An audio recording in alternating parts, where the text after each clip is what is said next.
کیا آپ نے کبھی سوچا کہ آپ کی زندگی اتنی مشکل کیوں لگتی ہے؟ کیونکہ زندگی مشکل نہیں ہوتی، سوچ مشکل ہو جاتی ہے۔ اگر سوچ بدل لو تو زندگی خود بدل جائے گی۔ شروع کیجیے۔ ہر انسان کی زندگی کا اصل مقصد اور اصل طاقت اس کی سوچ ہوتی ہے۔ جو اپنی سوچ کو پازیٹیو کر لیتا ہے تو اس کی زندگی بھی اپنے آپ پازیٹیو ہونا شروع ہو جاتی ہے۔ جب آپ خود کو بیکار سمجھیں گے تو دنیا آپ کو بھی بیکار ہی سمجھے گی، لیکن جب آپ خود کو بہترین سمجھ کر زندگی گزارتے ہیں تو دنیا آپ کو امپورٹنس دینی شروع کر دیتی ہے۔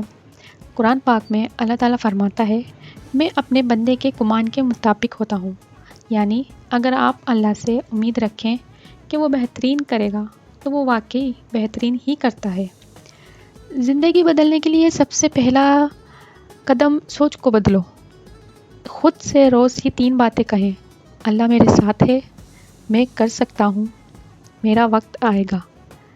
آج سے نگیٹو سوچ چھوڑ کر صرف اتنا سوچو: اللہ میرے لیے بہترین راستہ تیار کر رہا ہے، بس مجھے اپنی سوچ بدل کر تھوڑی سی محنت کرنی ہے۔ اگر آپ یہ چیلنج کرنا چاہتے ہیں تو کمنٹ میں "I believe in Allah" plan لکھ دیجیے۔